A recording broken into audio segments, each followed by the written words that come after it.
right, Stephania, let's dive into a big injury report. We will start with this Monday Night Football game. Still coming in. I mean, I know, it's I'm like checking my literally phone. I People are keep texting left and right. same. So obviously, just in case you did not watch Monday Night Football, Trevor Lawrence went down last night, got rolled up on by his own offensive lineman.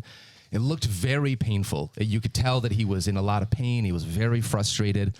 What can you tell us not only about the potential injury, Stephania, but anything that you know about maybe recovery at this point? Yeah, his ankle got pinned underneath him, and then it was a forceful landing on top of it. So it was the position of his foot, which was rotated outward relative to his leg, and then the weight on top of it. Just a really unfortunate situation. You could tell how much pain he was in. He tried to get up and couldn't, went to one knee, threw his helmet in frustration. Had to be helped off by two members of the medical personnel, and walking very slowly, and was on crutches after the game. The plan is for additional testing to go on throughout today. I expect that he'll get an MRI, but this had all the looks of, a bad ankle injury, potentially a high ankle sprain. You always worry about what is the soft tissue damage, whether there's any bony injury. We don't know. But what I would say right now for fantasy purposes is I would anticipate at least, it's hard to say without knowing the content of what the specifics are, what kind of time frame. Sure. But it certainly has the looks of something that will cause him to miss a couple of weeks. At least this week, you should make other plans if you're At Trevor least Lawrence, this week, correct? you should make other plans. Okay. And the thing is, sometimes, again, these things surprise us. We saw Aaron Jones. I will just remind people, we saw Aaron Jones get carted off. He thought it was a season-ending injury. He said later he thought it was an ACL. Now, granted, he's been out since, but he had an MCL sprain, far less significant than what it could have been, which is why we don't want to speculate. Yeah. Something could surprise us. But I would certainly be making plans based on the fact that he looked like he had so much difficulty moving. The nature of the injury, on crutches afterwards, does not look like he's going to be ready to go soon. Yeah. All right, so what this means for the Jaguars wide receivers is, and with all apologies to Jake Browning and what I said about him last week, is a downgrade, right?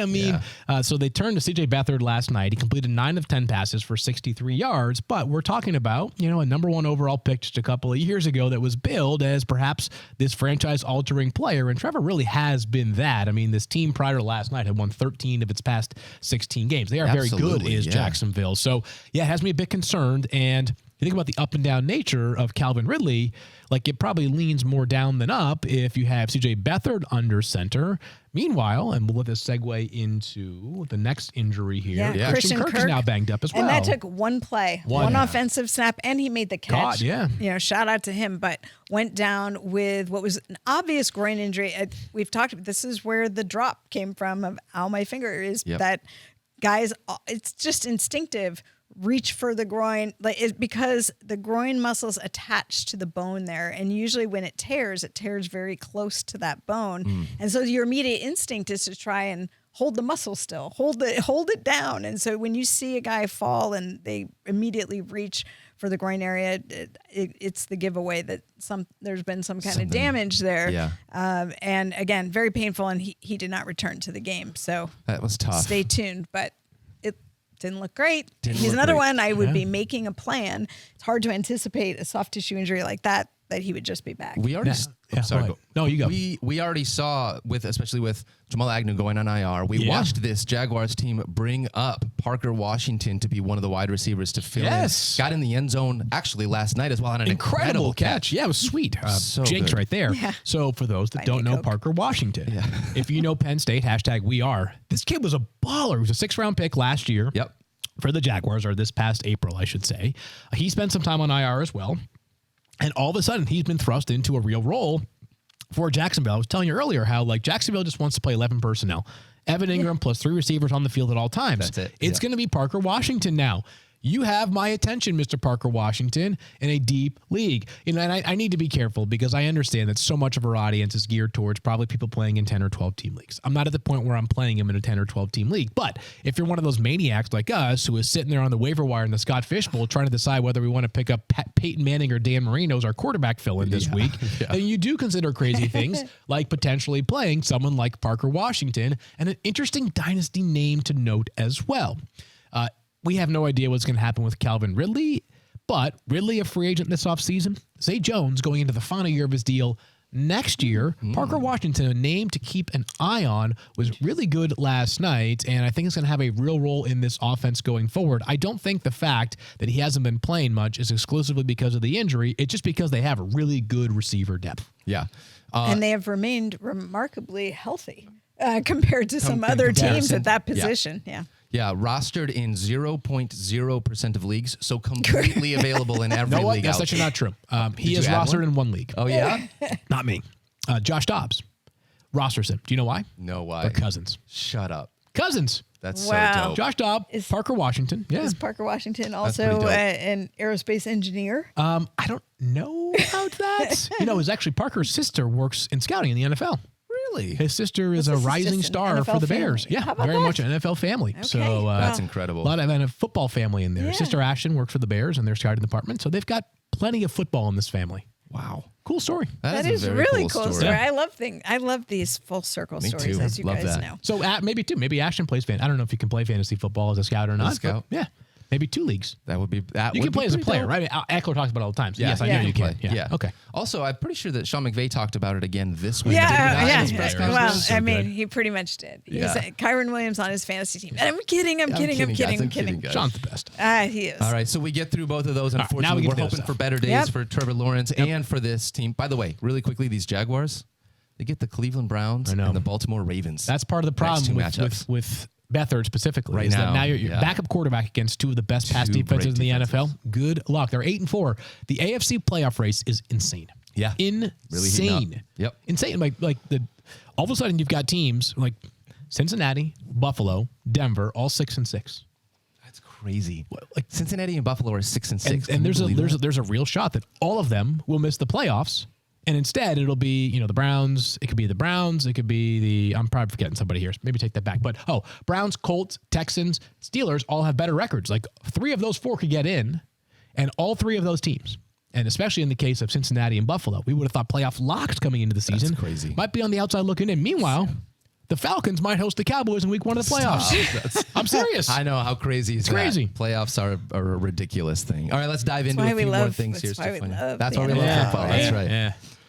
We got Derrick Henry. Conflicting reports here. We saw that he left with a concussion, but then this morning I read that it wasn't a concussion, Stephania. So I'm looking for some updates from you. What is the latest? Yes, and I'm glad to be talking about this again because it's a moment to offer a little bit of clarity on what happened. So there is the concussion protocol that is the game day concussion protocol. So when a player is suspected of having a concussion, whether it's the player identifies another player, referee, a call down from the spotter, and a player goes off to the blue tent to be evaluated, sometimes directly to the locker room, sometimes the blue tent, and then the locker room.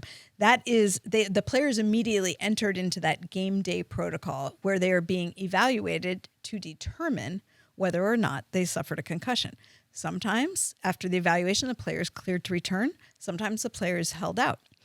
Derrick Henry's incident occurred late. It was late in the game. It was in the 4th quarter. He left to be evaluated. So perhaps that was part of what led to some of the confusion because it was late in the game. Mike Vrabel said yesterday that Derrick Henry did not suffer concussion, in fact, had a workout on Monday. So what that tells me is that he was not diagnosed with a concussion after the evaluation. They always follow up with players the next day to make sure symptoms didn't return, that there's not something that reappeared if they've been cleared. Okay. But the player, if not diagnosed with a concussion and no further symptoms, is not in the concussion protocol yeah. for for the following after suffering a concussion, like with the diagnosis of one. So there's the game day one, then there's the one that happens afterward. So when Mike Vrabel said he is not in the concussion protocol, that is what he means. So the good news, usually that workout consists of something cardiovascular to stress them, see if it reproduces symptoms.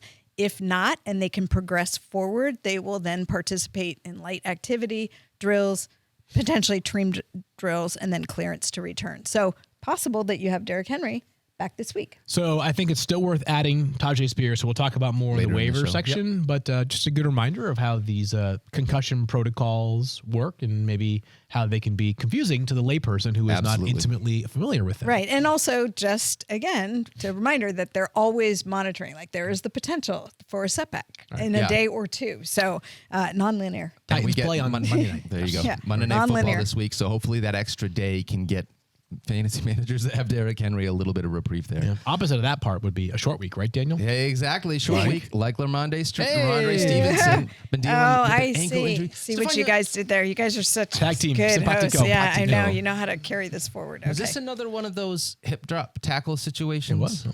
It was indeed, and this is again. That's why it's a point of conversation. We won't belabor that here, but I can guarantee you that there will be plenty of discussion in the off season. People have seen me tweet about it. The league is studying it. That's where we are. Okay. That's where we are collecting data as they did last year.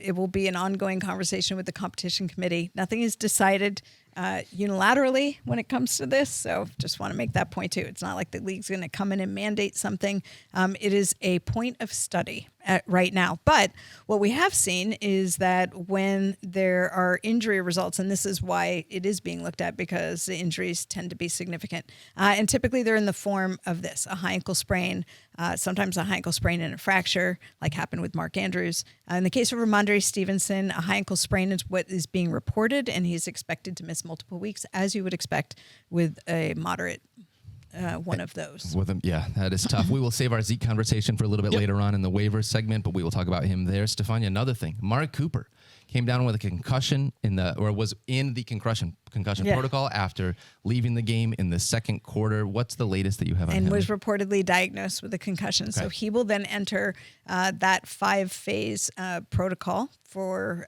return, which we discussed a minute ago. So it has to clear all those steps, plus get the independent neurological consultant to clear if he is going to be eligible to return. Since Deshaun Watson went down, Amari Cooper is wide receiver 65, averaging 5.8 fantasy points per game. Without Deshaun Watson under center, Amari Cooper has been really tough. We'll talk about potentially Elijah Moore with Joe Flacco under center and waivers just in case we have no more Amari Cooper this week as well. Stephania, Hollywood Brown came into this game dealing with a heel injury, then left with a heel injury. Was this the same heel or is this a different heel? It sounds like it was an aggravation of the existing problem, but he had come in with an issue the week before and played through it. So I don't think there was much concern initially, but then ends up leaving. And so stay tuned. We'll find out this week. Yeah. They're on a bye this week, actually. So probably that's right. They're one of the two teams left. Right. Yeah. Arizona and Washington. Yep. So no Hollywood Brown practice update this week. And he has 2 or fewer targets in 3 of his past 4 games. Bad. As a matter of fact, 0, 1, and 2 targets in 3 of his past 4 games. So we thought they were finally, catching fire. Yep. Kyler Murray being reunited, but catching fire. And Trey McBride came into that game hurt, and you wouldn't have known it. Yeah. Didn't look it. No. No. So, and unfortunate for Hollywood Brown, who's had his share of lower extremity injuries, but. Another wide receiver, Stephania, and this one just really sucks. We talked about it yesterday really quickly. Tank Dell, fractured fibula, is going to be out for the season. He has been unbelievable as a rookie. When you're looking at what it means as far as surgery and recovery for an injury like this, what are we looking at for Tank Dell? Well, they've already reported he's done for the season. He had his surgery on Monday. It was, if you saw the injury, he just got pinned in a really awkward way. I mean, bodies just don't bend like that, unfortunately. Yeah. And when you're, this is always the worry is when your foot and ankle are trapped, there's just nowhere for that energy to go. And that's what usually ends up in the bone failing and you get a fracture. He had surgery. The good news is recovery from this is strong. There's a strong history of this. He's young and he's got plenty of time. So being done for the season gives him all of this time to recover for next year. So very good outlook for him going forward. Just feel for him because he was having such a terrific season. This is probably a dumb question, but a lot of times when players get hurt right now in December, it's like we're worried about, like, are they going to be ready for training camp? But a lot of times we're talking ACLs, MCLs, stuff like that.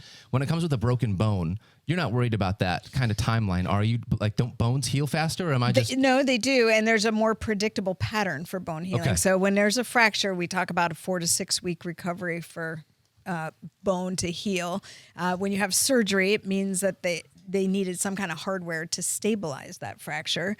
And usually, it depends on where you are in the seasonal calendar. Sure. That often drives what you can expect. But in the case of this type of injury, it's not just the bone healing. It's then that you have to get the joint mobility and you have to get the strength around it. So whereas someone like Dallas Goedert could potentially come back after a fractured forearm because it's really just get the bone healing and there's not too much you're worried about, in terms of muscular You don't need involvement. explosiveness with your right. arm. Yeah. And this, when it's a lower extremity ankle injury, like Tony Pollard, who had a fracture with his injury. And remember, it took quite a few months as a running back to get back everything he needed, even though the fracture itself was well healed. Sure. Okay. Thank you for Appreciate asking, that. and not a dumb question. No such thing. Last one that we have. I'll here. put that to the test. I was going to say, I'm sure I can get you some dumb questions. One more is Kenny Pickett underwent ankle surgery, out for the season. Same question kind of as Tank. Oh, we Not shall after see. the season. We shall see. All right. Mike Tomlin said it was not season ending, right? Yeah. Well, and so here's the thing. Do we trust Mike Tomlin? What's his coach speak index? No, Strong. Mike Tomlin's coach speak index is strong, but also he did describe it as ankle soreness coming into this, and Yes. it had to be a little bit more than just sore, That's the based most on sore what ankle ever. Right, Yeah. and he probably was dealing with something that was a little bit more than soreness. But hey, when you're talking about low grade joint sprains, the common side effect is that you're sore. So fair enough. That being said, he got his foot in an awkward position, that stress, that high ankle area. He ends up with a high ankle sprain that is severe enough to warrant surgery. Underwent the tightrope procedure. We've talked about this before. Cooper Kupp is one of the players that we talked about when he had tightrope surgery. Now, when you have these type of ankle injuries, you're really looking at the spectrum of what was involved. And if it was really primarily ligaments at what we call the syndesmosis, which is where the two lower leg not a bones word. join together. It is a word. Definitely not a word. Then the tightrope procedure, the idea is that you're basically stabilizing that area immediately by putting that little construct in there and reinforcing it. It helps provide stability while the ligaments continue to heal. But that stability allows you to then move through the rehab process fairly quickly. So the wound's got to heal. Then you start getting aggressive with the rehab. It's possible he could return within a few weeks. And Kenny Pickett had the same injury to the other side when he was at Pitt, had surgery, came back in 26 days. That's kind of the marker of where you're seeing the earliest returns on these. So I would throw that in there as, a best case scenario would be right around that 3 to 4 week window. So possibly season ending, but not guaranteed to be season ending right now. They're hopeful he'll return before then. What are the Steelers playing for right now? Are they still in the playoff hunt? Very much. Oh, yeah, They're very much 7-5. so, which is They got to take care of why, business tomorrow night. I'm sorry, Thursday night against the Patriots. They're playing in Pittsburgh. That's a winnable game, obviously. I think Very winnable game. it's also important, he obviously was in a lot of pain after this. So it may have been that this was the number one route to go anyway. But by doing this quickly, it also helps facilitate his chances of being back sooner. back. Like, it's not like, well, let's see how you do. And they also potentially had given him a chance to see how he did. And then in that game, immediately it's worse. It's like, okay, we got to take care of this with surgery right now. Football's weird this year, man. I don't there have been so many isn't it crazy weird? storylines. Like, I can't Lots believe of that they're injuries. 7-5, and the Bills with Josh Allen, who is not hurt, are 6-6. Like, what a weird.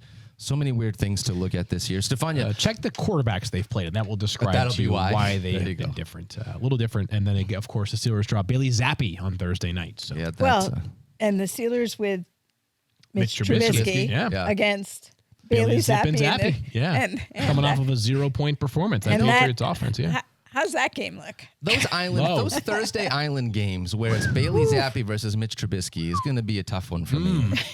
We might need. This is where we needed 2 Thursday night football games rather than 2 Monday night football games. This is where we needed to live on the West Coast. That's so what at least the game starts Thank at you. 5:30. You're right. Right, or I'm not 5:20. staying up Yeah. until 11:30 to watch this. All right, follow Stephania at Stephania _ESPN on the X for all of the injury updates throughout the week. We're going to continue to have more as they trickle in.